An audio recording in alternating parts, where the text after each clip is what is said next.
Alors ça va bien se compléter, je pense, pour le coup, l'enchaînement. Alors j'avais appelé un peu ce que j'ai écrit la fabrique du consentement par l'exercice des libertés individuelles. Voilà, c'est essentiellement issu de mon expérience en tant que militant syndical CGT, dans l'organisation des livreurs de plateformes, pas seulement. J'ai bossé pour un certain nombre de plateformes en auto-entrepreneur comme de boîtes qui salarient les livreurs dans les 6 dernières années. Donc en plus, c'était particulièrement intéressant de se reposer un peu là-dessus pour réfléchir à la question de la liberté. Et je vais y revenir en présentant un peu ça. Alors moi aussi, je vais repartir d'une citation de Bruno Trentin, dont je ne savais pas qu'il était ami d'André Gors. Dans le recueil dont tu as parlé, qui a été réédité en 2016, il y a une interview qui date de 97 justement, où Bruno Trentin prend l'exemple de travailleurs indépendants dans les secteurs de la culture et des services. Et sans le citer en entier, il se présente comme un syndicaliste de l'ancien monde qu'il dénonce par ailleurs. Alors bon, chacun en pense ce qu'il peut en penser. Et un syndicaliste apportant des réponses pas adaptées à ce que, je cite, des personnes qui ont des emplois peu qualifiés veulent faire de leur travail. C'est-à-dire des travailleurs indépendants qui disent ne pas vouloir revenir au travail salarié, quand bien même il y a une faible autonomie de décision dans le processus de travail, quoi. Et donc l'introduction que je fais là, elle vise à développer un peu le propos autour de ce qu'on peut en tirer pour notre pratique syndicale, de cette question-là de l'autonomie, l'indépendance, la liberté dans le travail, qui sont trois choses différentes qu'on met un peu ensemble. Et puis c'est pas très grave parce que moi je vais pas travailler sur les concepts pour des raisons évidentes.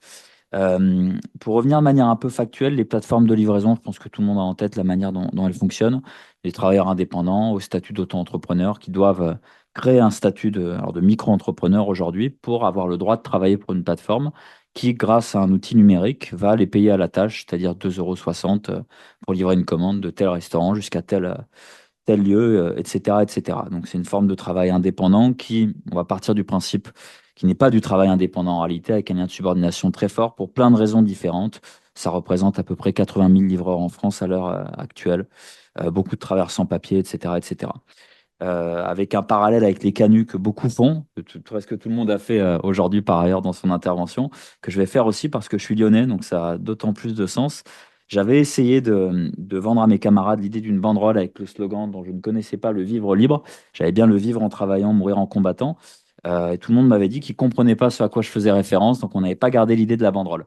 Mais ça fait bien le rapport. Donc moi, question que je vais poser un peu, c'est que derrière la question de l'indépendance au travail, se pose la question de la démocratie au travail, à la fois sous l'angle de ce qu'on a appelé la démocratie industrielle, voilà, comment on décide du processus, en l'occurrence de production de services, mais aussi sous l'angle de la démocratie ouvrière, comment les travailleurs ils se réunissent pour décider de ce qu'ils veulent, de leurs revendications. Et je vais développer ça en trois parties. La première sous l'angle de la liberté dans le travail, de quoi est-ce qu'on parle? La deuxième sous l'angle de la liberté dans le statut, à comprendre le statut d'indépendant qui est imposé aux travailleurs. Et la troisième sous l'angle de la capacité d'agir de ces travailleurs. Alors la liberté dans le travail, de quoi parle-t-on? J'ai développé ça un peu en trois points. Déjà, la liberté de travailler quand on veut. Ce modèle de travail indépendant pour les plateformes, il a vendu la question de la liberté des horaires, d'un choix libre des horaires par les travailleurs, ce qui peut leur permettre d'avoir accès à une certaine liberté qu'on n'a pas quand on travaille pour un patron. Une liberté très relative, hein, parce qu'on a eu dans un certain nombre de plateformes de livraison le développement de planning, par exemple, qui permettait d'organiser le travail. C'est le cas chez Deliveroo jusqu'en 2020. Et puis, de fait, l'existence de créneaux qui sont plus rémunérateurs. Quand on livre des repas, il est évident qu'on a plus tendance à vouloir travailler sur les horaires de repas, en particulier les vendredis, samedis et dimanches soirs. Ça coule de source. Alors, il y a une liberté de choisir son créneau, mais de fait, si on veut gagner quelque chose, on a plus intérêt à travailler sur ces créneaux-là que le jeudi après-midi. D'autant plus qu'on a un choix des horaires qui est très relatif et qui est également lié à la situation de pluriactivité, c'est-à-dire de cumuler plusieurs emplois qui se généralisent aujourd'hui. Donc ça pose la question de savoir si à travers ce statut-là, on cherche à aller à la conquête du temps libre, ce qui est le nom d'un ouvrage récemment édité, édition L'Arbre Bleu par l'IHS, mais ce qui fait écho à l'intervention de Daniel également, ou s'il s'agit d'une liberté de compléter un revenu considéré comme trop faible chez un premier employeur, non pas par la lutte collective pour l'obtention d'une meilleure rémunération, mais par un second revenu, c'est-à-dire la liberté de ne pas partager le travail, plutôt que de la liberté de pouvoir conquérir son temps libre grâce à la rémunération par le travail. C'est pas la même chose. La deuxième forme de liberté, après la liberté de travailler quand on veut ou pas, c'est la liberté de travailler comme on veut, de pouvoir prendre ou refuser une commande, sur quels critères. Donc c'est du travail à la tâche avec une rémunération qui se fait en fonction de la commande et une liberté de choisir sa commande qui est à relativiser. Pourquoi? Pareil, jusqu'à 2020 également, pour le coup, c'était l'application Uber Eats qui envoyait des commandes sur l'application des livreurs, qui pouvaient les accepter ou les refuser. Mais du coup, les livreurs ne savaient pas jusqu'où leur amener la commande. Donc en fait, on pouvait refuser une commande, on pouvait l'accepter, mais il fallait l'accepter pour savoir jusqu'où on devait aller. Donc là aussi, on est sur une forme de liberté qui est très très relative et qui suppose aussi l'absence de sanctions, alors qu'on a un modèle de gestion par algorithme aujourd'hui qui rend impossible de savoir s'il y a des sanctions ou pas pour les travailleurs qui, de fait, ne viendraient pas accepter un nombre suffisant de commandes. Avec, sur cette question de la liberté de travailler comme on veut, une liberté très relative aussi, parce qu'on a également la possibilité de choisir la zone où on travaille ou son outil de travail, un vélo, un scooter, une trottinette, une voiture aussi. Mais c'est une liberté qui, encore une fois, est très relative parce que quand on a des zones de livraison qui augmentent de plus en plus, qui vont jusqu'à des zones de banlieue périurbaine ou même dans la campagne, eh ben, on est bien évidemment obligé de choisir un mode de transport qui est adapté pour ça, avec dans certaines zones des voitures essentiellement qui permettent de travailler. Quand bien même la plateforme l'interdit. C'est tout, toute la différence entre le travail prescrit et le travail réel. Donc là encore, on est dans une forme très relative de choix.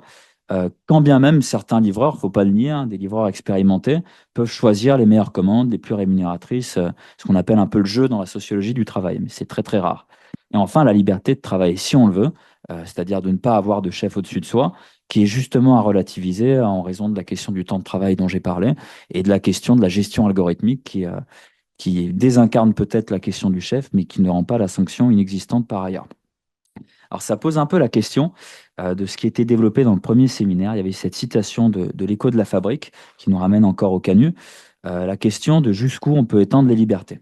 Et surtout quand les libertés individuelles, dans le cadre du travail, se heurtent aux frontières de ce qui est rendu possible par l'économie des plateformes. Parce que cette économie capitaliste des plateformes, elle rentre dans un cadre qui n'est pas seulement déterminé par les travailleurs eux-mêmes.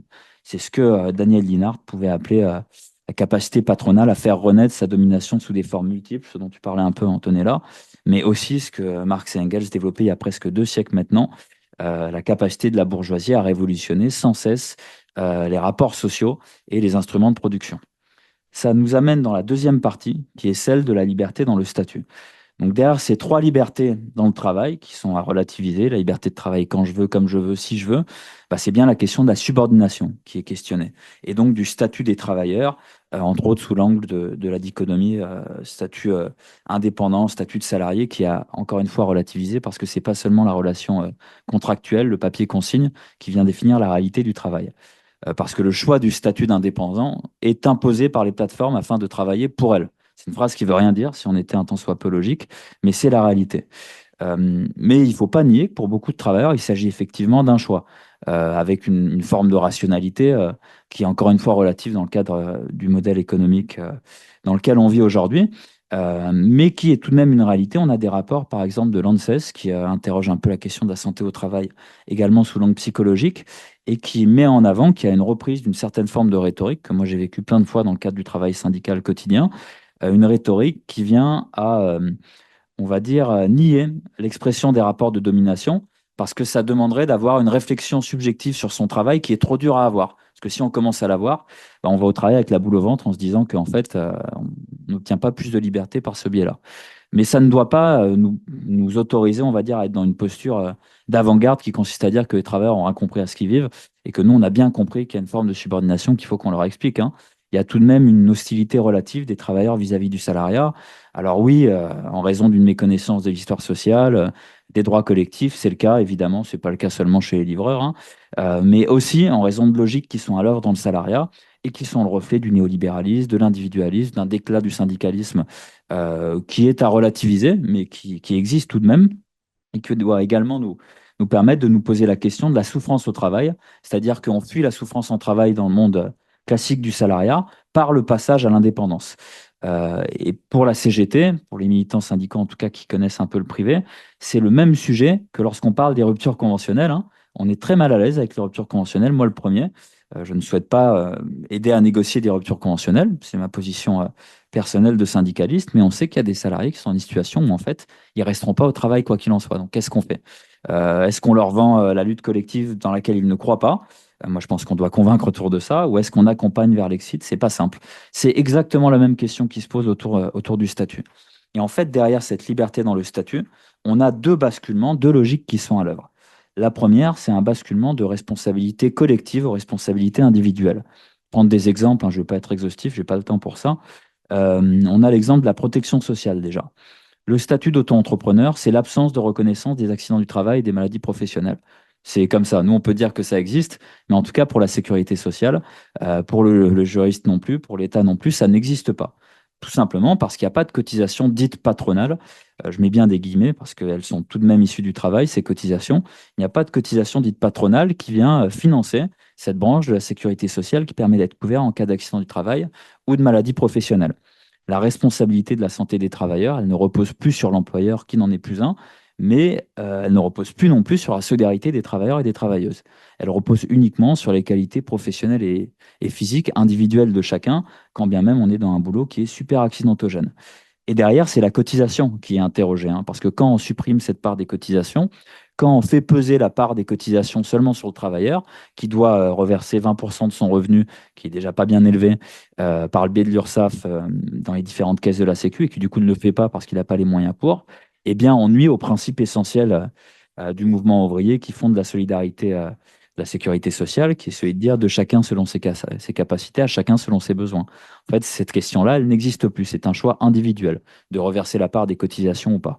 Un choix individuel qui est tellement paradoxal et qui fait écho par ailleurs à la question des retraites ouvrières et paysannes qui avait déjà été développée dans le précédent séminaire, et un choix individuel face auquel le gouvernement a trouvé une solution qui est celle de mettre en place un précompte des cotisations, c'est-à-dire que des travailleurs dits indépendants vont avoir une partie de leur revenu qui est gardée en main par la plateforme, qui va décider de la reverser, c'est le gouvernement qui pousse pour ça, de la reverser directement par le biais de l'URSSAF dans les caisses de la Sécu. Et ce n'est pas une cotisation patronale, c'est une part de la cotisation dont aujourd'hui on fait le choix de la reverser, quoi. Donc on dit que les travailleurs sont indépendants, mais derrière on a quelque chose de tout à fait contradictoire où en fait c'est bien la plateforme qui décide de ce qu'on fait de la cotisation, qui du coup n'est plus une cotisation ouvrière, hein, de fait. Une question qui n'est pas particulièrement complexe, hein, qu'on rend complexe parce qu'on refuse de reconnaître des droits aux travailleurs. La deuxième forme de basculement, on va dire, que j'identifie un peu là-dedans, c'est ce que j'ai appelé, ça vaut ce que ça vaut, le basculement d'une armée de réserve, je parle bien sûr du chômage, à une armée d'appelés. Vous allez comprendre pourquoi je dis ça. L'organisation algorithmique du travail aujourd'hui, elle incorpore la question du chômage dans le processus de travail. On n'a pas d'un côté des travailleurs qui peuvent travailler et d'un autre côté des travailleurs qui ne peuvent pas travailler, un peu sur le modèle du travail à la tâche au 19e siècle, où les travailleurs attendent sur la place de la grève qu'on vienne les chercher. On a des travailleurs qui en même temps travaillent et en même temps ne travaillent pas. Parce que tout à chacun peut s'inscrire par le biais de la plateforme et peut recevoir des commandes qui lui permettent de travailler. Sauf qu'après avoir reçu une commande, on va attendre une autre commande et ainsi de suite. Euh, Aujourd'hui, le travail est seulement rémunéré sur le travail à la commande, le travail à la tâche. Le temps d'attente entre deux commandes n'est pas compté comme du temps de travail. Ce n'est pas seulement la politique des plateformes, hein, c'est le gouvernement qui est venu rajouter des articles dans le Code du travail et le Code des transports qui met ça en place. On a même des accords de branche signés par d'autres organisations que du coup je ne vais pas citer, mais qui viennent entériner cette réalité de fait. Et cette organisation du travail, elle met en concurrence un travailleur à un temps donné avec le même travailleur à un autre temps donné, en faisant pression à la baisse sur la question de la rémunération et en internalisant le chômage dans le travail. C'est quelque chose d'assez nouveau, en fait, qui est rendu possible par la gestion algorithmique. C'est beaucoup plus compliqué de faire ça quand on a humainement un chef qui vient dire, toi, tu vas travailler, ensuite, tu viens pas travailler, quand bien même ça existait à la journée auparavant. Et j'ai repris un peu à dire un concept qui avait été travaillé par le sociologue Michael Buravoy, qui fait particulièrement écho à ça, qui est celui du marché interne, le marché de l'emploi dans l'entreprise. Bon, lui, il le développe autour de la question des qualifications dans l'entreprise, de la possibilité d'évoluer, etc., etc. Alors, marché interne par opposition au marché externe, qui est ce qu'on appelle aujourd'hui le marché de l'emploi. Et le marché interne dans l'entreprise, aujourd'hui, il est développé autour d'un seul poste qui est celui de livreur, mais seulement en réalité deux déclinaisons, le livreur qui travaille, le livreur qui attend sa commande. Et ce que dit Michael Buravoy du marché interne, ça fait tout à fait écho à ce qu'on vit aujourd'hui dans la livraison. Eh bien, le marché interne, il permet d'occulter et de sécuriser la plus-value. il participe à masquer les rapports de production capitalistes en transformant les travailleurs en individus, en citoyens industriels dotés de droits et de devoirs plutôt qu'en membres d'une classe. Alors là, on pourrait même dire en citoyens industriels dotés de devoirs, pas de droits, plutôt qu'en membres d'une classe. Et c'est en ce sens que cela participe à la fabrication du consentement. Euh, Ce qui, à mon avis, fait tout à fait écho à cette nouvelle forme d'organisation du travail qui n'est pas si nouvelle en soi, mais la gestion technique qui en est faite est nouvelle. Ça nous amène du coup à la troisième partie qui est celle de la capacité d'agir des travailleurs. Comment est-ce qu'on peut constituer un rapport de force alors que la contradiction entre liberté individuelle et liberté sociale atomise la classe sociale? Comment concilier l'aspiration de liberté des travailleurs qui est réelle, même si ceux-ci sont contraints, avec l'organisation syndicale qui crée un cadre contraint et qui doit même pousser à la reconnaissance de ces contraintes pour obtenir des droits, ce qui est extrêmement contradictoire aussi, mais ce qui n'est pas nouveau. Ça pose la question du dépassement de la contradiction, qui est une réflexion qui a été mise en œuvre par la CGT, alors depuis son 51e congrès en 2016, avec une redéfinition je ne vais pas la redire aujourd'hui par manque de temps, il me reste je pense 5 minutes, quelque chose comme ça, une redéfinition du statut de salarié qui n'en reste pas seulement à définition juridique, et aussi le 52e congrès qui définit à son tour le travailleur comme celui qui n'a pas la pleine maîtrise de son activité, sachant que quelqu'un d'autre tire profit de son travail. Il y a à la fois la question de la subordination, à la fois la question de l'exploitation là-dedans. Ça pose la question de comment on organise les travailleurs, et notre CGT, elle a été pas en difficulté, mais elle s'est posé beaucoup de questions dans les 10 dernières années, qui sont en fait des questions pas du tout récentes, hein. Quand on regarde un peu l'histoire de notre organisation, on voit que l'un des premiers syndicats qui existait avant la loi de 84, c'est le syndicat, enfin la chambre syndicale des cochers chauffeurs, qui est notre actuel syndicat des taxis, qui ne s'est jamais embarrassé de se poser la question de dire si on devait syndiquer ou non des travailleurs dits indépendants, en réalité. Il y a aussi la question du champ fédéral. Pareil, on s'est posé la question de dire dans quelle fédération devaient aller ces travailleurs, quand bien même la course urbaine, c'est une activité qui n'est pas nouvelle et qui a connu les mêmes débats dans les années 90 autour du paiement à la tâche, qu'on appelait alors le paiement au bon, et qui a conduit à l'intégration de ces travailleurs dans la branche du transport routier dans les années 90. Donc on a passé quelques années à se poser ces questions dont on avait déjà les réponses. Avant de se rendre compte que les principales difficultés, elles étaient bien liées à l'organisation des travailleurs précaires, ce qui ressemble à beaucoup d'autres pans de ce que certains appellent le précariat, mais en tout cas, de travailleurs isolés, comme les travailleurs à domicile, comme les assistantes maternelles, etc., etc. Avec deux difficultés principales qui sont la difficulté à se considérer comme des salariés porteurs de revendications, facteur subjectif, hein, où notre organisation a pour rôle d'agir, mais aussi la difficulté à ancrer l'action de grève, qui est quand même la principale enfin, le principal type de mobilisation que les travailleurs peuvent utiliser, à les ancrer dans un lieu de travail précis, alors que les travailleurs, par définition, sont isolés. Ce qui n'est pas propre en soi aux travailleurs de plateforme, livreurs en particulier.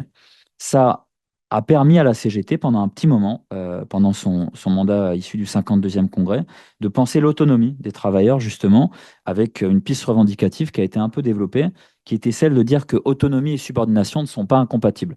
Ce qui est déjà un constat. Il y a des professions dans le Code du travail qui viennent à reconnaître les spécificités du salarié autonome. Puis la CGT a essayé au niveau confédéral de creuser un peu ces différentes possibilités, en étant vigilant autour des risques d'auto-exploitation qui accompagnent le sentiment d'autonomie. Et donc la démarche revendicative de la CGT, dans ces 3 années-là, elle s'est orientée autour d'un triptyque. Le premier, accompagner les livreurs qui souhaitent être qualifiés ou reconnus comme salariés au tribunal. Le deuxième, accompagner les livreurs qui souhaiteraient s'extraire de la plateformisation en créant des coopératives de livraison et non pas des CAE, mais je pourrais y revenir dans les questions si ça intéresse certains. Et enfin, le troisième, qui est peut-être le principal à mon avis, accompagner les livreurs qui souhaitent lutter dans le cadre de l'amélioration immédiate de leurs conditions de travail et de rémunération, c'est-à-dire faire du syndicalisme, en gardant comme boussole centrale la recherche de garanties collectives, code du travail et conventions collectives, c'est-à-dire au moins le respect des droits qui sont contenus dans le code du travail et la convention collective, indépendamment de la question des statuts. C'est-à-dire que le statut, évidemment que ce n'est pas le statut d'indépendant, mais de toute manière, peu importe de quoi on parle, on ne doit pas aller en dessous des droits qui existent aujourd'hui. Donc voilà, à partir de ça, je vais conclure, si vous me laissez 1 minute, 2 minutes, parfait, en revenant sur les choix qui ont été faits par différentes organisations. Je prends 3 exemples, dont je ne vais pas prendre l'exemple de la FSU pour des raisons logiques liées au champ de syndicalisation, mais il n'y a pas de malice derrière ça. Je vais prendre le choix de la CFDT déjà, qui a décidé non pas d'intégrer les travailleurs de plateforme livreurs dans l'organisation syndicale CFDT, mais qui a préféré consacrer des moyens importants par ailleurs à la création d'une association partenaire de la CFDT dans laquelle celle-ci détient la majorité des sièges au conseil d'administration et dont les dirigeants sont des permanents de l'organisation CFDT. Et c'est comme ça que l'organisation des travailleurs est pensée pour cette confédération qui souhaite soutenir l'amélioration des droits, mais dans le cadre du statut actuel ou dans le cadre d'un tiers statut. On a d'autres organisations, comme un syndicat autonome qui s'appelle le CLAP, que certains connaissent peut-être, qui ont surtout promu la radicalité du discours derrière l'implantation syndicale. C'est-à-dire que la radicalité du discours doit servir à influencer la sphère politique par le biais du lobbying, du plaidoyer, etc. Et après, on a le choix de la CGT, qui a été d'inclure pleinement les travailleurs et travailleuses dans le fonctionnement de l'organisation, union départementale, fédération, syndicat, etc. Ce qui a permis pendant plusieurs années l'effervescence pardon, de lutte, mais qui a montré ses limites, je le dis assez honnêtement, sous le coup de la précarité et du turnover permanent. Et qui a posé aussi la question de la difficulté de reconnaître la spécificité des travailleurs en poussant à la reconnaissance de droits au même niveau que l'ensemble du salariat, y compris dans le cadre d'une indépendance qui est un peu particulière. La dialectique entre les deux, elle n'est pas évidente dans la CGT, que ce soit pour des organisations qui préexistent à cette question-là, mais aussi pour les militants qui sont au quotidien en lien avec les livreurs, hein, dont nous-mêmes. Donc, au regard de ce qui a été développé, on voit bien que l'organisation du travail, et ça répond un peu à Bruno Trentin, mais aussi à d'autres, hein, euh, pardon, je crois, Daniel, que je t'ai cité tout à l'heure, et je ne parlais pas de toi. Je parlais bien évidemment de, j'y pense en fait là, je parlais de... Oui, tout à fait, et j'ai dit... ouais. J'ai bien dit Linhart, j'y pensais là, en relisant mes notes, donc je parlais bien de Daniel Linhart. Ben oui, ça allait pas, mais je me viens de me faire la réflexion. Donc, à couper au montage, qui n'aura pas lieu. On se rend bien compte que l'organisation du travail, ça n'est pas, en tout cas aujourd'hui, ça n'est pas un impensé syndical, même s'il y a certaines limites là-dedans. Par contre, on voit que la structuration de notre organisation syndicale, elle ne permet pas de dépasser la contradiction revendicative entre les libertés individuelles et les libertés sociales. Qu'il y a des pistes, des questions qui se posent, mais qu'on n'arrive pas à trouver les solutions magiques, bien évidemment. Je pense que les solutions, elles appartiennent surtout aux travailleurs plus qu'à nous.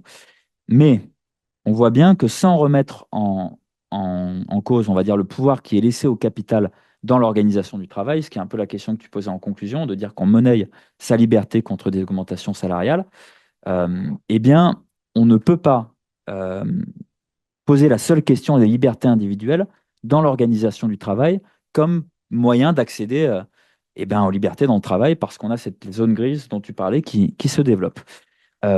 L'aspiration à l'autonomie et à l'indépendance, elle peut forcer la fabrique du consentement dans ce cas de figure-là, mais dans d'autres cas de figure aussi.